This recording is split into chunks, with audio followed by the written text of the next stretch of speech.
आज हम लोग जो टॉर्क ऑन जो रेक्टेंगुलर फ्रेम ऑफ वायर है उसके ऊपर जो टॉर्क होता है, द क्लोज्ड लूप है, उसके अंदर जो टॉर्क होगा because of the current carrying these loop placed in a magnetic field, उस टॉर्क के बारे में पढ़ेंगे। और उससे हमारा बेसिकली जो उस टॉर्क वही कॉन्सेप्ट जो कॉन्सेप्ट है that is being used in moving coil galvanometer. तो वहां पे हम लोग सेम प्रिंसिपल यूज करते हैं, torque on a current carrying loop placed in a magnetic field, और उसका एप्लीकेशन फिर हम लोग देखेंगे। तो ये सारा आज हम लोग कवर करने की सोच रहे हैं। So let's see. पहला वाला है जो हम लोग को करना है, जो बेसिक कॉन्सेप्ट है, torque on A current carrying loop in a magnetic field. तो इसको थोड़ा सा तुम लोग को विजुअलाइज करना पड़ेगा, फिर से ये 3 डायमेंशनल चीज है। तो consider a rectangular coil PQRS। तो हमारे पास एक कॉइल है, ये देखो, ये PQRS एक रेक्टेंगुलर कॉइल है, PQRS। So this is a rectangular coil. अब it is suspended in a uniform magnetic field of induction B. तो ये बेसिकली तुम मान के चलो कि ये इस तरीके का एक कॉइल है ना। अगर आप यहाँ पे कैमरा में देखोगे तो जैसे ये बुक है ना, ये इस तरह से कॉइल रखा है और इसका जो मैग्नेटिक फील्ड है वो इस बुक से ऐसे निकल रहा है। मतलब इसके सरफेस, जो ये बुक का जो सरफेस है, ये जो कॉइल का सरफेस है, उससे परपेंडिकुलर डायरेक्शन में मैग्नेटिक फील्ड निकल रहा है। क्लियर है बच्चों? Yes sir. ना यस सर। ये तो मतलब जो कॉन्सेप्ट है। अभी इस केस में ये क्या बोल रहा है कि ये जो ऐसे वर्टिकल है उससे कुछ एंगल बना रहा है। मतलब कि अगर इसको आप थीटा एंगल से ऐसे घुमा दोगे, राइट, तो ये मान लो ये वर्टिकल है, वर्टिकल से ऐसे थोड़ा सा थीटा एंगल से टिल्ट करोगे, तो जब थीटा एंगल से टिल्ट करोगे तो जो मैग्नेटिक फील्ड और ये जो इसका प्लेन है, मतलब ये टॉप व्यू है, ये जो राइट साइड में जो इमेज आप देख रहे हो, ये वाला राइट साइड वाला जो इमेज है, this is the top view, right. तो ऊपर से अगर आप देखोगे तो ऊपर से आपको इस तरह से ये एक किसी एंगल पे दिखेगा, मेकिंग सम एंगल। अगर आप इसको समझो एक बार थोड़ा सा, so if you see this, let's say this is this coil which was vertical first, पहले इस तरह से रखा हुआ था, ठीक है ना, ये इस तरह से रखा हुआ था। अब इसमें से मैग्नेटिक फील्ड का जो डायरेक्शन है वो एग्जैक्टली परपेंडिकुलर, राइट। अब हम लोग क्या बोल रहे हैं कि ये जो ऊपर से अगर हम लोग देखेंगे ऊपर से, तो ये ऊपर से हमें क्या दिखेगा, स्ट्रेट एक लाइन की तरह दिखेगा, टॉप व्यू इस तरह से दिखेगा, राइट। ये हमारा टॉप व्यू है। अब ये जो टॉप व्यू है ये इस तरह से, अब इसमें ये कोई एंगल बना रहा था, राइट। अब ये अगर किसी एंगल से ऐसे चेंज हो जाएगा, लेट्स से ये थोड़ा सा टिल्ट हो गया, तो जो एंगल ये फॉर्म कर रहा है, ये वाला सरफेस जो इस से एंगल फॉर्म कर रहा है, वो भी कुछ angle say that angle will also change. तो सेम चीज हम लोग यहाँ पे दिखाने की कोशिश कर रहे हैं इस इमेज में, ठीक है। टॉप व्यू देखोगे, ये ऊपर से जब देख रहे हैं, मतलब इसी कॉइल को जब यहाँ पर से ऊपर से अगर हम लोग व्यू कर रहे हैं, सो अगर हमारा व्यू इस तरफ से, तो हमें ये इस तरह से कुछ एंगल बनाता हुआ दिखेगा, है ना। हम लोगों ने इसको क्या किया है, ये वाला ये जो कॉइल है, इसका अब पहले नॉर्मल मान लो इस डायरेक्शन में था, उसको अब जब ये एग्जैक्टली वर्टिकल रहा होगा तो नॉर्मल इस डायरेक्शन में रहा होगा। अब इसको हम लोग शिफ्ट कर दिए, इसको एंगल से चेंज कर दिए, तो इतने एंगल से शिफ्ट कर रहे हैं इसको, राइट। तो ये जो नॉर्मल है ये भी अब उतने ही एंगल से शिफ्ट हो गया होगा, जितने एंगल से इस प्लेन को शिफ्ट कर रहे हो उतने एंगल से ये नॉर्मल इधर चला जाएगा। ये पार्ट क्लियर है? Yes yes right. तो अब जो ये नॉर्मल का जो डायरेक्शन है, ये नॉर्मल का जो डायरेक्शन है वो एरिया वेक्टर होता है, ठीक है। तो ये नॉर्मल का जो डायरेक्शन है ये है n, राइट। और ये जो अब बी से जो एंगल बना रहा है उसको, वो जो बी का जो डायरेक्शन है, जो इनिशियली इसका नॉर्मल का डायरेक्शन था, उससे जो एंगल बना रहा है ये अल्फा है, राइट। और ये जो एंगल होगा, दिस एंगल इज थीटा। तो इसका मतलब क्या हो गया, अल्फा प्लस थीटा कितना हो गया, 90 डिग्री हो गया ना, इसके परपेंडिकुलर है ये, राइट। तो ये अगर इस 20 से जो इसका एंगल अल्फा है, तो इस पॉइंट का जो एंगल अगर थीटा है, तो इन दोनों का सम मिला के 90 डिग्री हो, राइट। सो आपको क्या कह रहा है, consider a rectangular coil PQRS suspended in a uniform magnetic field of induction B, let PQ is equal to RS। ये जो लेंथ है, ये PQ का लेंथ L है, RS का भी लेंथ L है, इसका लेंथ B है और इसका भी लेंथ B है। अब हम लोग आते हैं, let I be the current flowing through the coil. इस पूरे कॉइल में करंट I फ्लो कर रहा है, यहाँ पे भी I है, ये भी I है, तो ये पूरे कॉइल में करंट I फ्लो कर रहा है, ठीक है।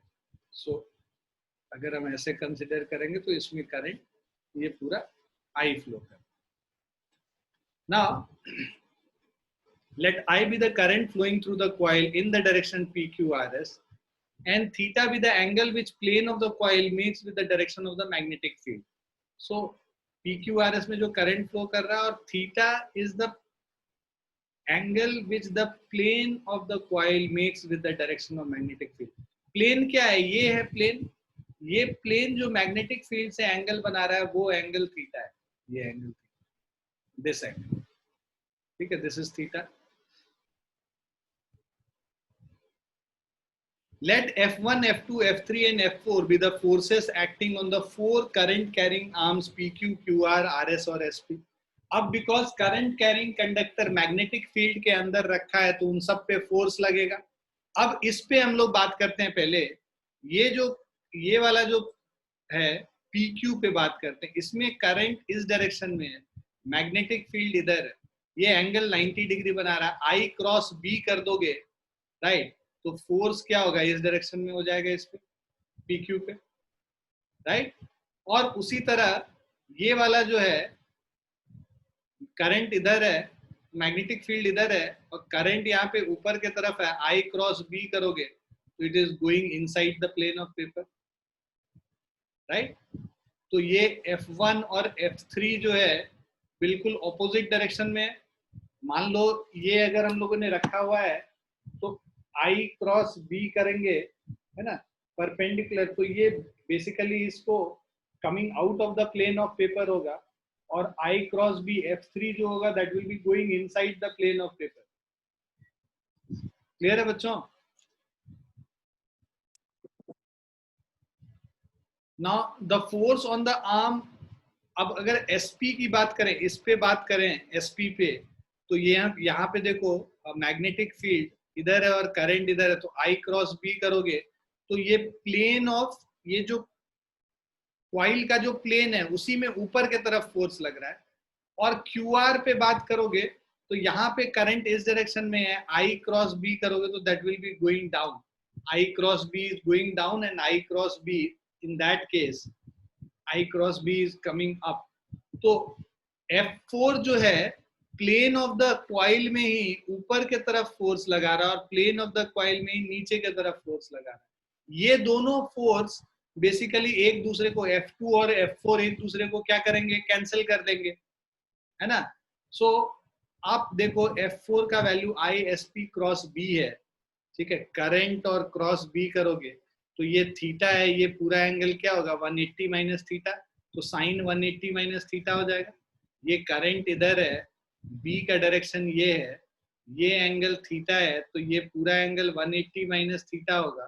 तो I क्रॉस B करोगे तो I इंटू ये जो लेंथ B है, तो I into B into capital B into sine 180 minus theta, मतलब साइन थीटा हो गया। क्लियर है? अब यहाँ पे देखोगे, ये I क्रॉस B करोगे F2 के लिए, so direction of this force is the direction of SP cross B, that is in the plane of the coil directed upward. वहां पे जो हम लोगों ने F4 का डायरेक्शन देखा था, that was directed upward, देखो ऊपर के तरफ।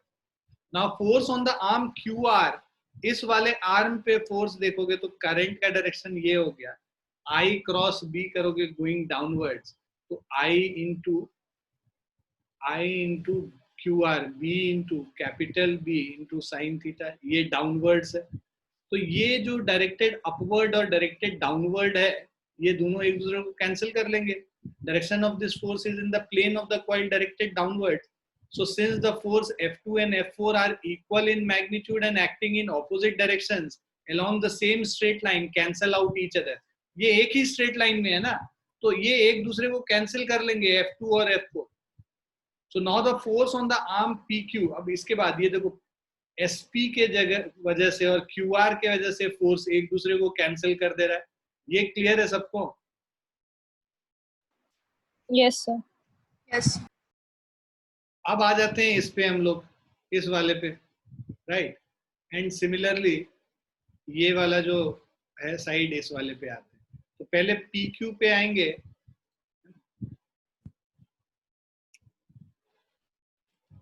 तो PQ की वजह से पहले I PQ क्रॉस B, तो जो फोर्स का डायरेक्शन है, PQ का जो लेंथ है वो L था, ILB, और एंगल जो है 90 डिग्री है. जो करंट है और मैग्नेटिक फील्ड के बीच में यहाँ पे जो एंगल है दैट इज 90 डिग्री. ठीक है. So this will be ILB. According to Fleming's left hand rule, the direction of this force is perpendicular to the plane of the coil directed towards the reader, right? So perpendicular to plane of coil and directed towards the reader, and force on the arm RS इसमें is basically again the magnitude remains same, ILB, and the direction of this force is according to Fleming's left hand rule is perpendicular to the plane of the coil and directed away from the reader. So अगर हम ये दोनों side लेते हैं तो इस पे अगर बाहर की तरफ फोर्स लग रहा है, इस पे अंदर की तरफ इधर फोर्स लग रहा है, right. Just try to see it. ये जैसे है, ये हमारा PQ वाला सरफेस था, अंदर वाला सरफेस, तो इधर ये बाहर की तरफ आ रहा है इस वाले सरफेस पे, और इस वाले सरफेस पे गोइंग इनसाइड. तो ये बेसिकली क्या, बिकॉज लाइन ऑफ एक्शन यहाँ पे अलग है, तो it will you know rotate like this. तो ये बेसिकली जो रोटेशन है, this is causing the coil to rotate in the, so torque, movement of force की वजह से ये रोटेट कर जा रहा है अपने एक्सिस के अबाउट. तो यही जो फोर्स, ये जो F1 है, this is you know perpendicular to the plane of the coil, and similarly F3 is also perpendicular, but they are acting on opposite directions. तो टॉप व्यू देखोगे तो इस तरह से दिखेगा, F1 इधर लग रहा है और F3 इधर लग रहा है. ये क्लियर है? आप लोग विजुअलाइज कर पा रहे हैं इसको? Yes sir. राइट. तो अब इन दोनों के बीच में जो कपल ऑफ फोर्स होता है वो क्या होता है, पैरेलल फोर्स में से कोई भी एक फोर्स का मैग्नीट्यूड ले लो और उसका जो उनके बीच में जो पैरेलल लाइंस के बीच में जो डिस्टेंस होता है वो ले. ये डिस्टेंस टोटल B है. ऊपर से देखो तो ये जो डिस्टेंस था ये B था, ठीक है. ये डिस्टेंस B है, और अगर ये एंगल थीटा है, मतलब जो हॉरिजॉन्टल से ये जो डायरेक्शन इससे थीटा है, ये भी एंगल थीटा होगा, अल्टरनेट इंटीरियर एंगल, राइट. तो ये जो डिस्टेंस होगा ये TS, ये कितना हो गया, B cos थीटा हो गया. तो जो कपल ऑफ फोर्स है that is equal to the magnitude of force ILB into इनका जो ये डिस्टेंस है उसको कर लेंगे, मतलब B cos थीटा. तो ILB into B cos theta करेंगे तो either force into arm of couple will give you the torque. तो value of the torque will be equal to, torque is equal to ILB into B cos theta. ठीक है. तो ILB, LB क्या होता है, area होता है, तो ये बेसिकली IAB cos थीटा हो गया टॉर्क का वैल्यू. तो cos थीटा को हम लोग क्या लिख सकते हैं, cos theta is sine alpha basically, है ना. अल्फा को लिखेंगे तो 90 माइनस थीटा लिख देंगे ना, cos 90 माइनस थीटा. तो ये क्या हो गया, IAB साइन अल्फा. अगर हम लोग एरिया वेक्टर और B के बीच में एंगल लेंगे तो वो अल्फा हो जाएगा. तो एरिया वेक्टर क्या है, इसके परपेंडिकुलर, ये हो गया एरिया वेक्टर. ठीक है. मतलब ये जो डायरेक्शन है, ये जो डायरेक्शन है इसके बेसिकली इस तरह से परपेंडिकुलर, इस लूप के परपेंडिकुलर जो डायरेक्शन है वो एरिया वेक्टर हो गया. तो IAB साइन अल्फा. अगर हम लोग एंगल अगर एरिया वेक्टर और मैग्नेटिक फील्ड के बीच में ले रहे हैं तो साइन अल्फा लेंगे. अगर हम लोग ये जो प्लेन है लूप का और मैग्नेटिक फील्ड के बीच में एंगल लेंगे तो थीटा लेंगे, तब कॉस थीटा होगा। क्लियर है बच्चों? Yes, sir.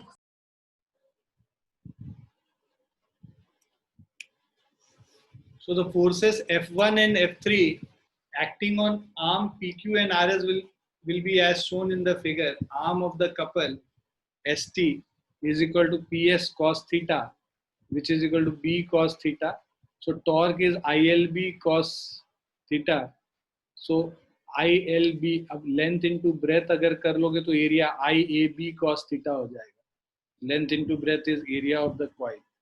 If the rectangular coil has n turns, number of turns n हो जाएगा, तो यहाँ पे एक n से भी मल्टीप्लाई कर लेंगे, क्योंकि हर कॉइल के टर्न के वजह से एक जो टॉर्क होएगा वो सब ऐड हो जाएगा, तो n times IAB cos theta हो गया. Note that if the normal drawn on the plane of the coil makes an angle alpha with the direction of magnetic field, ठीक है, तो ये हम लोग जो प्लेन ऑफ द क्वाइल जो है ये अगर एंगल अल्फा बना रहा है यहाँ पे, तो थीटा प्लस अल्फा 90 डिग्री हो जाएगा. थीटा 90 माइनस अल्फा है, cos theta cos 90 minus alpha sine alpha हो जाएगा. तो टॉर्क क्या हो जाएगा? NIB A into sine alpha. अब I into A is basically represented as M. NIA क्या हो जाता है हमारा? ये M होता है, जिसको हम लोग मैग्नेटिक डाइपोल मोमेंट कहते हैं. सो ये जो number of turns into current into area of the loop will give you the magnetic dipole moment of the rectangular current loop. तो MB साइन अल्फा हो गया. MB साइन अल्फा को M cross B लिख सकते हैं, cross product sine alpha होता है ना. A cross B, AB sine alpha sine theta होता है ना. अगर A और B के बीच में थीटा एंगल, यहाँ M और B मतलब M का डायरेक्शन क्या होगा? एरिया वेक्टर का जो डायरेक्शन है वो M का डायरेक्शन होता है. तो ये अगर एरिया वेक्टर लो तो बेसिकली M का भी डायरेक्शन यही होगा. तो M का डायरेक्शन इधर है और B का डायरेक्शन ये है, इनके बीच में जो एंगल है दैट इज अल्फा. तो इसीलिए हम लोग M क्रॉस B करते हैं, right. Torque is equal to M cross B, that is NIA cross B, right. So magnetic dipole moment हो गया उधर रेक्टेंगल. क्लियर है?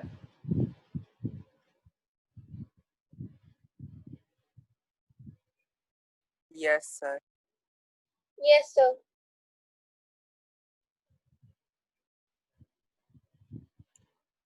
So this torque tends to rotate the coil about its own axis. Its value changes with angle between plane of the coil and direction of the magnetic field.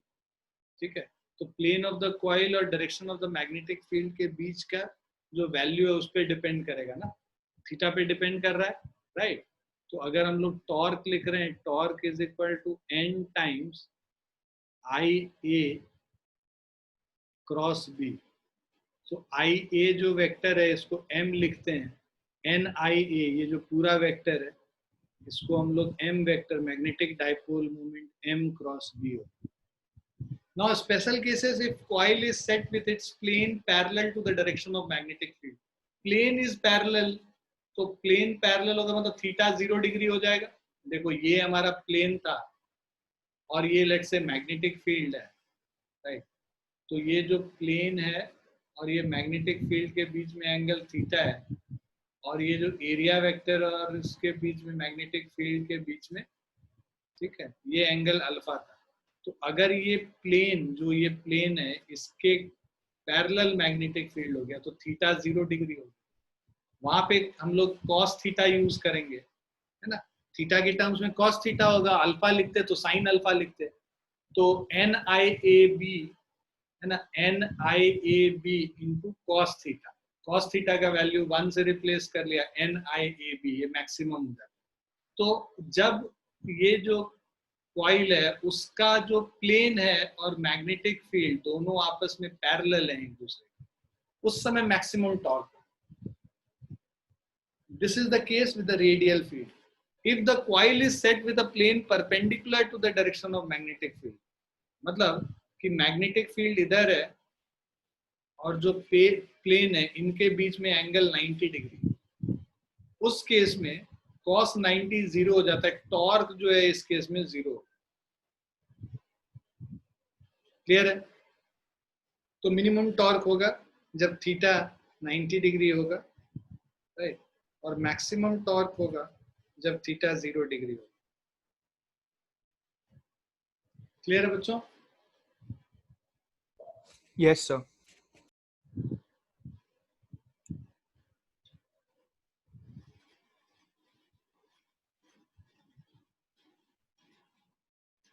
Now moving coil galvanometer हम लोग देखेंगे।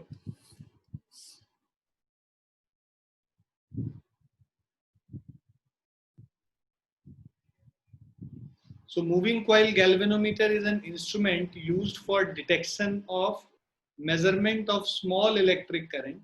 It is also called a deadbeat galvanometer. Basically देखो हम लोग current को major करने के लिए तो एमीटर भी यूज करते हैं। एमीटर क्या करता है, हमें करंट का वैल्यू बताता है, ठीक है। वो करंट का डायरेक्शन एक तो नहीं बताता है, करंट का बस वैल्यू बताता है, और वो भी स्मॉल करंट्स का वैल्यू नहीं बताता, right.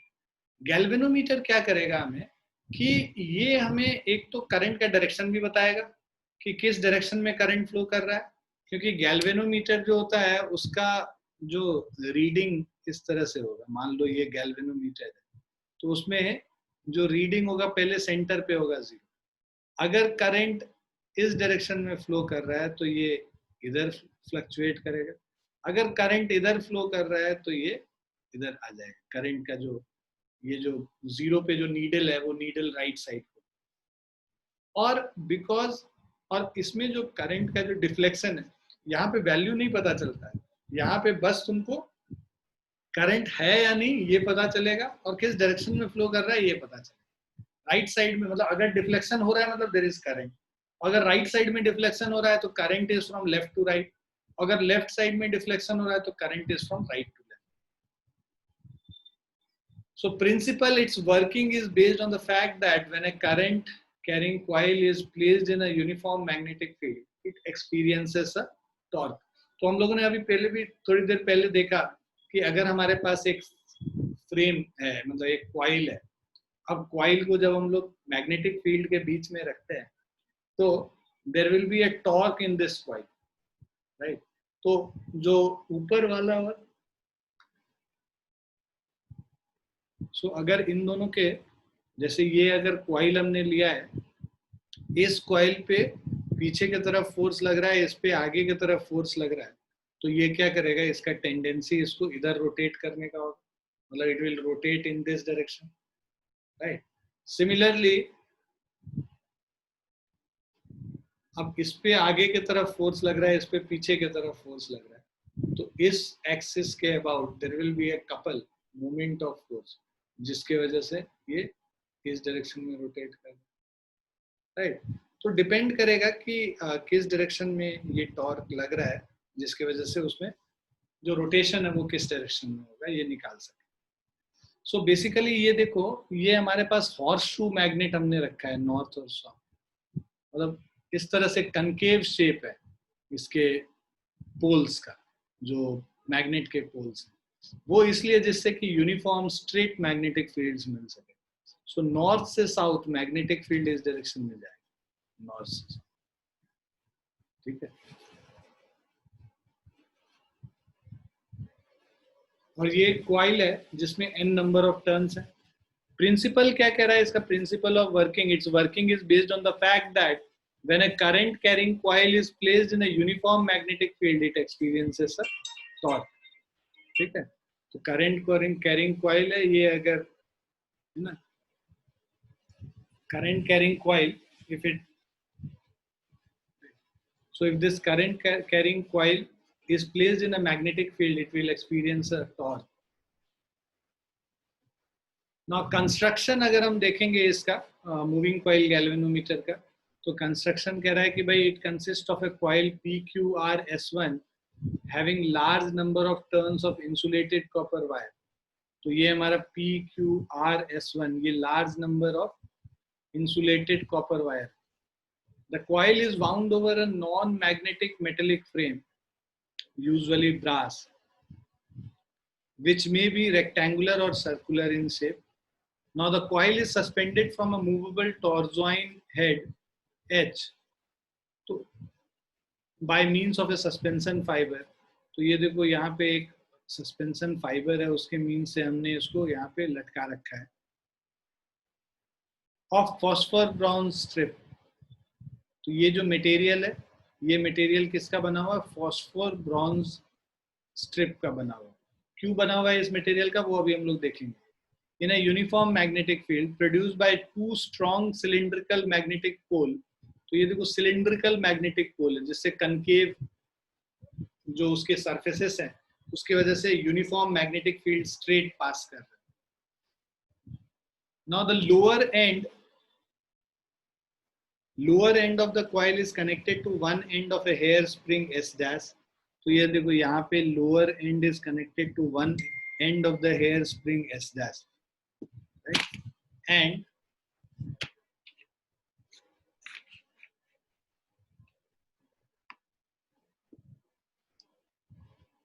of quartz or phosphor bronze. तो ये जो S dash है ये किस मटेरियल का होगा? या तो क्वार्ट्स का होगा या फॉस्फोर ब्रॉन्ज का होगा.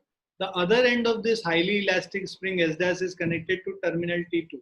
ये देखो एक एंड तो इसके साथ कनेक्टेड है और दूसरा टर्मिनल T2 इस वाले से आके यहाँ पे कनेक्टेड है टर्मिनल से. क्लियर है? अब L is a soft iron core, ठीक है, which may be spherical if the coil is circular and cylindrical if the coil is rectangular. यहाँ पे कॉइल रेक्टेंगुलर है तो ये जो कोर होगा, ये कोर हम लोग सॉफ्ट आयरन का यूज करते हैं. It is so held within the coil that the coil can rotate freely without touching the iron core and pole pieces.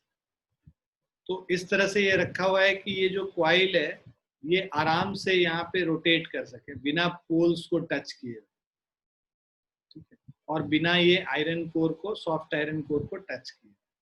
Now, this makes the magnetic field linked with the coil to be radial field. That is, the plane of the coil is in all position remain parallel and to the direction of the magnetic field. तो हमारा ये जो curve है उसकी वजह से क्या होता है, कहीं पे भी कॉइल कहीं पे भी होगा, ये जो कॉइल है उसका जो प्लेन है, ठीक है, plane of the coil in all position remains parallel to the direction of magnetic field. So M is a concave mirror placed to the phosphor bronze strip. तो यहाँ पे एक मिरर लगा हुआ है. ये मिरर बेसिकली हम लोग के मूवमेंट ऑफ वो जो हमारा जो रीडिंग मेजर करते हैं ना, वो रीडिंग का जो मेजरमेंट है उसको ये मिरर कंट्रोल करता है. सो M is a concave mirror attached to the phosphor bronze strip. This helps us to note the deflection of the coil using lamp and scale arrangement. The whole arrangement is enclosed in a non-metallic case to avoid disturbance due to air etc. इन सब को हम लोग एक non-metallic case के अंदर रखते हैं जिससे हमें इसमें कोई air का disturbance ना मिले.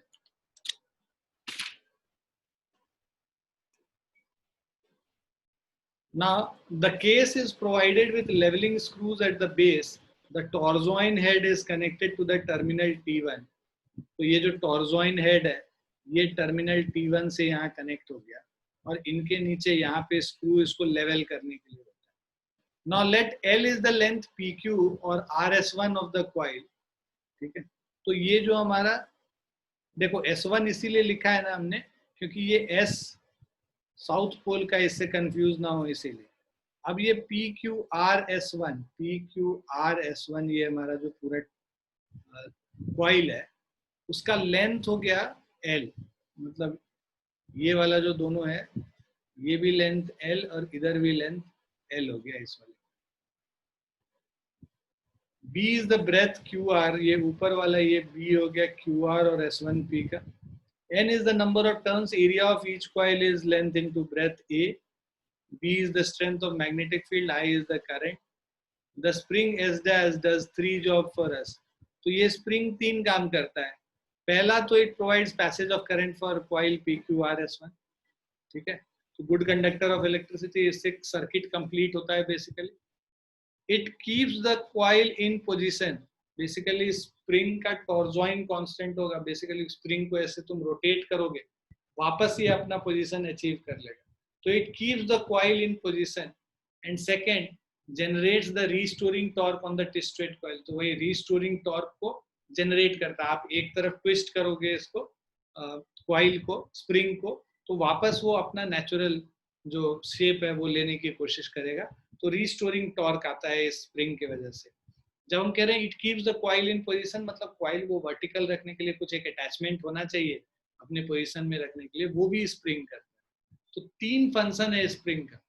तो आपसे क्वेश्चन, ये सब थ्योरेटिकल क्वेश्चंस आते हैं कि the spring S dash which is connected the bottom of the coil in a moving coil galvanometer, what are the 3 functions? List down 2 functions of it. So pehla, it provides passage of current for the coil, it keeps the coil in position, and third generates the restoring torque on the twisted coil. So ye 3 uses hain iske application. Now at any instant alpha be the angle which the normal drawn on the plane of the coil makes with,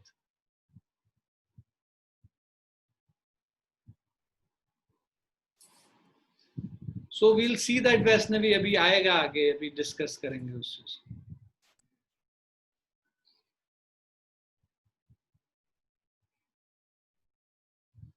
So let at any instant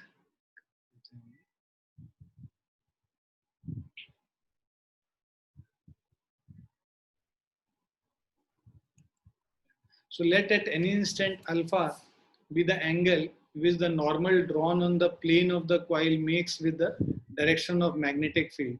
So ये जो PQRS1 है, let the angle alpha be made with the angle which the normal made on the plane of the coil makes with the direction of magnetic field. तो जो अभी हम लोग derivation कर रहे थे वहां पे जो हमने देखा था, ये जो direction of, so normal drawn on the plane और मैग्नेटिक फील्ड के बीच में, ये नॉर्मल का डायरेक्शन और ये मैग्नेटिक फील्ड, इनके बीच में जो एंगल था वो अल्फा था, और प्लेन ऑफ द कॉइल और बी के बीच में एंगल थीटा था। तो ये अगर अल्फा है तो हमें पता है कि torque tau is equal to NIBA into sin alpha होता है। So as already discussed, the rectangular coil, so as already discussed, the rectangular coil carrying current when placed in the magnetic field experiences a torque. So experiences a torque whose magnitude is given by this.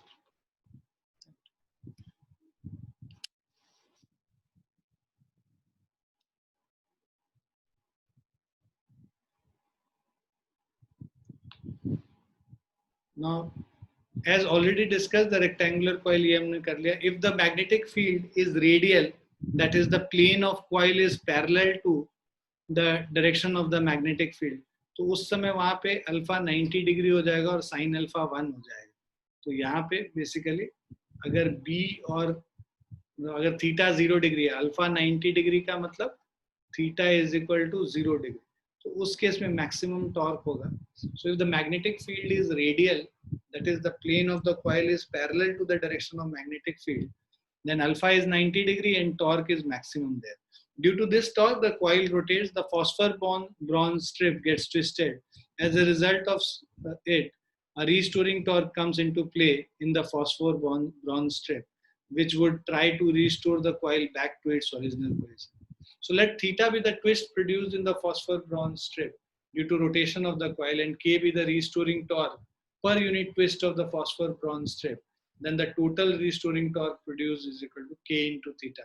तो basically ये क्या है, अगर तुम लोग ये देखोगे torque is equal to ये जो I अल्फा हम लोग करते थे, उसी तरह अगर आप किसी चीज को ट्विस्ट करते हो तो उसमें जो टॉर्क आएगा उस ट्विस्ट करने की वजह से, तो वो that is equal to K into theta, where theta K तो मटेरियल पे डिपेंड करेगा और थीटा जो है जितने एंगल से ट्विस्ट करते हैं उस पर डिपेंड करता है। ये हमारा टॉर्क हो गया, torque is K into theta.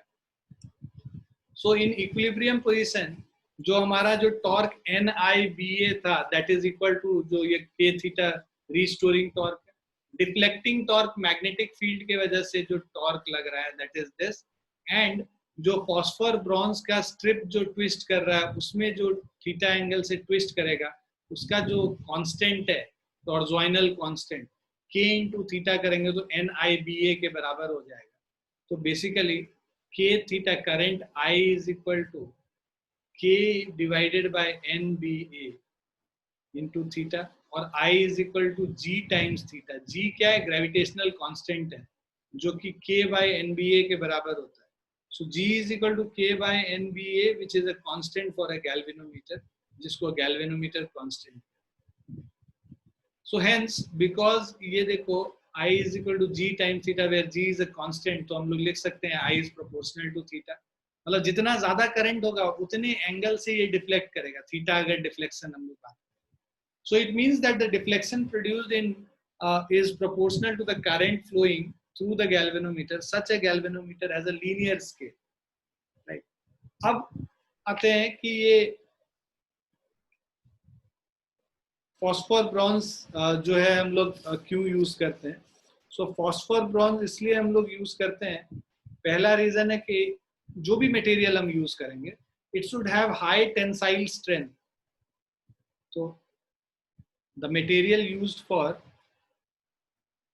Suspension fibre. So suspension fibre का जो मटेरियल है उसका जो मटेरियल का प्रॉपर्टी, पहला property,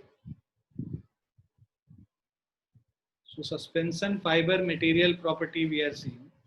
First is that it should have high tensile strength.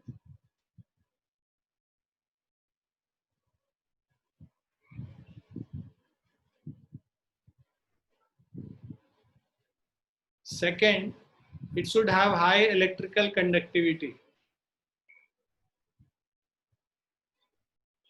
So high electrical conductivity. Third is it should be rustless with time. Rusting नहीं होना चाहिए.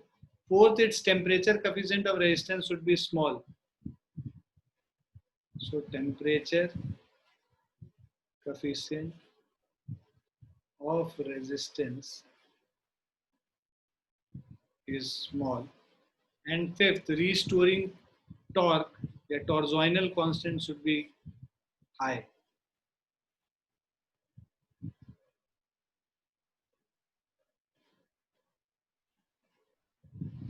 So restoring torque per unit twist should be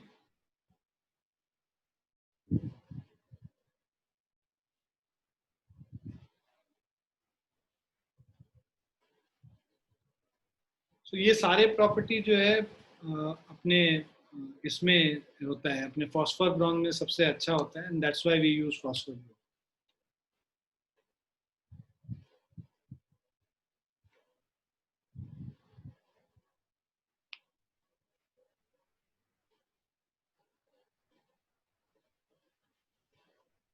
clear है? Yes, sir.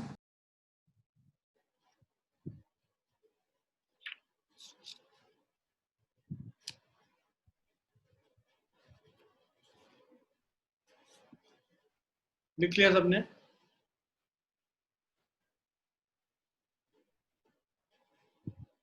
Yes, sir.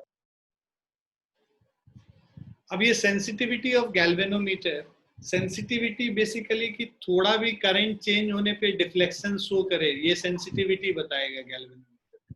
तो galvanometer जितना sensitive है उतना अच्छा है basically. So current sensitivity of a galvanometer is defined as the deflection produced in galvanometer when a current, unit current flows through it. तो unit current flow करने पे कितना उसमें deflection produce होगा, that is being shown by this current sensitivity. So if theta is the deflection in the galvanometer when current I is passed through it, then IS is equal to theta, current sensitivity IS is equal to theta by I हो जाएगा, right? So I हम लोग यहाँ पे निकाल चुके हैं. I is equal to K by NBA into theta. तो K by NBA into theta यहाँ पे सब ये कर लो. तो K by NBA into theta theta theta cut गया तो NBA by K हो गया. तो करंट सेंसिटिविटी क्या हो गया? Number of turns into magnetic field area of the coil divided by K, that is the torsion constant.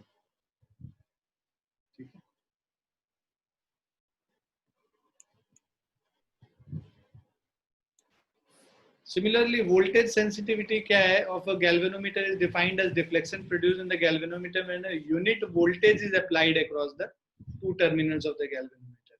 So V is the voltage applied across two terminals, theta is deflection produced. हमें पता है कि voltage sensitivity is equal to Vs is equal to theta by voltage.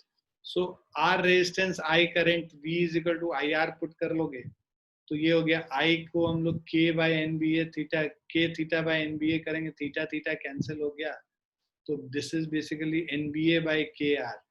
तो NBA by K हमें IS पता है, तो current sensitivity divided by resistance is equal to voltage sensitivity.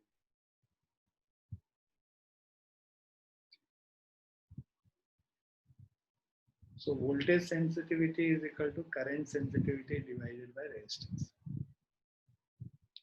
Clear है? Yes, sir. Yes, sir.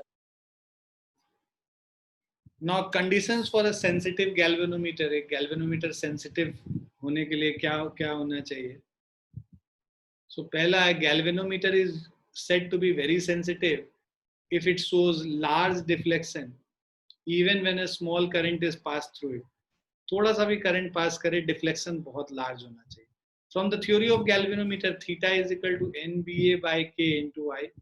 Right? NBA by K हम लोग G into I करते हैं, जिसको G को ग्रेविटेशनल कांस्टेंट कहते हैं, G को galvanometer कांस्टेंट कहते हैं. So for a given value of I theta will be large. तो अगर एक वैल्यू ऑफ I के लिए थीटा लार्ज कब होगा? If NBA by K is large. It is so. तो sensitivity high होने के लिए NBA by K should be large, right? तो मतलब N should be large, B should be large, A should be large, and K should be small. So value of N cannot be increased beyond a certain limit. ठीक है, number of turns तो तुम कितना भाई 100 turn, 200 turn, 1000 turn, तुम ऐसा तो नहीं करोगे कि 1 लाख टर्न्स बनाओगे. So galvanometer becomes very bulky in that case. So the value of N cannot be increased beyond a certain limit because it results in an increase of the resistance of the galvanometer and also makes the galvanometer bulky. So this tends to decrease the sensitivity. Hence N cannot be increased beyond the limit. So number of turns cannot be increased beyond a certain limit. Second पे आते हैं B point पे. The value of B can be increased by using a strong horseshoe magnet. तो B को अगर हमें increase करना है, हम लोग बी कैसे बढ़ा सकते हैं? स्ट्रॉन्ग हॉर्सशू मैग्नेट यूज करके. सी वाला है the value of A can not be increase beyond the limit. Area को कितना बहुत ज्यादा नहीं बड़ा कर सकते हैं, बहुत बड़ा बल्कि गैल्वेनोमीटर हो जाएगा. So area of the current carrying loop can not be increased. So value of A cannot be increased beyond the limit because in that case the coil will not be in a uniform magnetic field. However, it will make the galvanometer bulky and unmanageable. Value of K can be decreased. So the value of K depends upon the nature of the material used as suspension strip. So value of K is very small for quartz or phosphor, and that's why they are being used. That is why in sensitive galvanometer, quartz or phosphor bronze strip is used. तो हम लोग ये formula अगर याद रखेंगे तो we can remember all the dependencies. तो galvanometer constant G is equal to NBA upon K. So sensitive galvanometer बनाने के लिए number of turns ज़्यादा होना चाहिए, B ज़्यादा होना चाहिए, A ज़्यादा होना चाहिए. इन सब का एक लिमिट है, बहुत ज्यादा नहीं बढ़ा सकते हैं. K हमारा कम होना चाहिए और K कम दो मटेरियल में होता है, एक फॉस्फर ब्रॉन्ज में होता है स्ट्रिप में और क्वार्ट्ज में होता है, दो जगह कम होता है. तो इसीलिए इन दोनों को हम लोग वो जो हमारा नीचे जो स्प्रिंग यूज कर रहे होते हैं वो फॉस्फर ब्रॉन्ज का इसीलिए हम लोग यूज कर रहे होते हैं. Now uses of moving coil galvanometer कहाँ हम लोग यूज कर सकते हैं? पहला है it is used to detect and measure a very small current, है ना. तो हम लोग बहुत स्मॉल से स्मॉल करंट भी इसको गैल्वेनोमीटर के यूज से हम लोग डिटेक्ट कर सकते हैं और मेजर कर सकते हैं. It can be converted into ammeter by connecting a low resistance shunt in parallel to it. तो शंट अभी हम लोग देखेंगे क्या होता है. एक रेजिस्टेंस हम लोग कनेक्ट करते हैं गैल्वेनोमीटर के, है ना. उसको गैल्वेनोमीटर को एमीटर में कन्वर्ट करने के लिए भी हम लोग रेजिस्टेंस यूज करते हैं, और गैल्वेनोमीटर को वोल्टमीटर में कन्वर्ट करने के लिए भी रेजिस्टेंस यूज करते हैं. तो उसको हम लोग शंट कहते हैं. सो तीसरा है, it can be converted into voltmeter by connecting a higher resistance in series of it. तो यहाँ पे शंट को पैरेलल में कनेक्ट कर रहे हैं, यहाँ पे शंट को सीरीज में कनेक्ट कर रहे हैं. तो वोल्टमीटर में कन्वर्ट करने के लिए शंट को सीरीज में कनेक्ट करते हैं, और एमीटर में कन्वर्ट करने के लिए शंट को हम लोग पैरेलल में कनेक्ट करते हैं. तो गैल्वेनोमीटर को अगर एमीटर में कन्वर्ट करना है, शंट पैरेलल में आएगा, और गैल्वेनोमीटर को वोल्टमीटर में कन्वर्ट करना है तो शंट सीरीज में कनेक्टेड है. फोर्थ है, it can be converted into avometer. Avometer क्या है? एमीटर, वोल्टमीटर और ओम मीटर का mixture.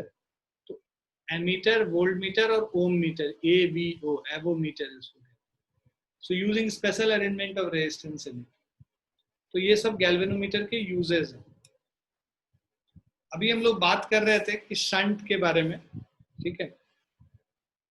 So shunt is a low resistance connected in parallel with the galvanometer or ammeter. ठीक है. So galvanometer में हम लोग shunt को अगर हम लोग parallel, low resistance connected in parallel, so it protects the galvanometer or ammeter from strong currents. तो लो रेजिस्टेंस होगा, जब ज्यादा करंट आएगा तो ज्यादातर करंट इधर से फ्लो कर जाएगा और गैल्वेनोमीटर में कम current flow. So to overcome this difficulty, a low resistance is connected in parallel. So देखो कह रहा है कि if the current flowing in a circuit is strong, a galvanometer or a low range ammeter cannot be put directly in series with the circuit because that will damage the instrument. अगर हम लोग को कोई बड़ा current है, high current measure करना है, और गैल्वेनोमीटर जो है सस्टेन कर सकता है थोड़ा अमाउंट ऑफ करंट, मतलब उसमें उतना हाई करंट अगर फ्लो कराओगे तो गैल्वेनोमीटर खराब हो जाएगा. तो उसको बचाने के लिए हम लोग क्या करते हैं, एक शंट कनेक्ट कर देते हैं. अब अगर एक्सेस, मान लो हमारे पास ये 2 एम्पियर तक ही इसमें फ्लो कर सकता है, और यहाँ पे तुमने 10 एम्पियर करंट फ्लो कराना, तो 10 एम्पियर करंट जो इससे जा रहा है, तो हम लोग को इसमें तो मैक्सिमम 2 एम्पियर ही जाना चाहिए, तो बाकी 8 एम्पियर के लिए इधर से फ्लो करे. इसके लिए हम लोग शंट का वैल्यू एडजस्ट करते हैं. ठीक है. शंट का वैल्यू कम रखेंगे तो ज्यादातर करंट इधर से. So to overcome this difficulty, a low resistance shunt is connected in parallel with the instrument. So when a major portion of the current passes through this low resistance shunt and only a small portion of current passes through the instrument, due to it the galvanometer or an ammeter remains safe. So to find the current through the galvanometer circuit, तो मान लो अगर हमको galvanometer circuit में current निकालना है, तो G का, ये जो कैपिटल G है, ये मान लो गैल्वेनोमीटर का रेजिस्टेंस हो गया, कैपिटल S शंट का रेजिस्टेंस हो गया. करंट इन गैल्वेनोमीटर हम लोग को जो टोटल करंट I हो गया. तो अगर करंट इन गैल्वेनोमीटर निकालना है, वो क्या हो जाएगा, total current I into S by S plus G. ये याद है हम लोग 2 रेजिस्टेंसेस अगर होते थे R1 और R2, टोटल करंट अगर इसमें I फ्लो कर रहा है और इसमें अगर I1 करंट और इसमें इसमें I1 करंट और इसमें I2 है, तो अगर I1 करंट का वैल्यू निकालना होता था तो दूसरा वाला रेजिस्टेंस यूज करते थे, R2 bye R1 plus R2. Similarly अगर I2 करंट निकालना है तो this is I into R1 by, यहाँ पे इंटू I भी आएगा, I into R1 bye R1 plus R2. तो यही चीज, सेम चीज यहाँ पे कर रहे हैं. अगर हमें गैल्वेनोमीटर में करंट IG निकालना है तो I into shunt by shunt plus galvanometer. Clear है बच्चों? Yes, sir. So this is what is written here as well. So galvanometer में जो करंट है that is I into S by S plus G. और यही अगर shunt में current निकालना है, शंट वाले में करंट निकालना है, तो I into G by S plus G करें. जिसमें करंट निकालना है उसके ऑपोजिट वाला रेजिस्टेंस हम लोग न्यूमरेटर में यूज करें. ठीक है.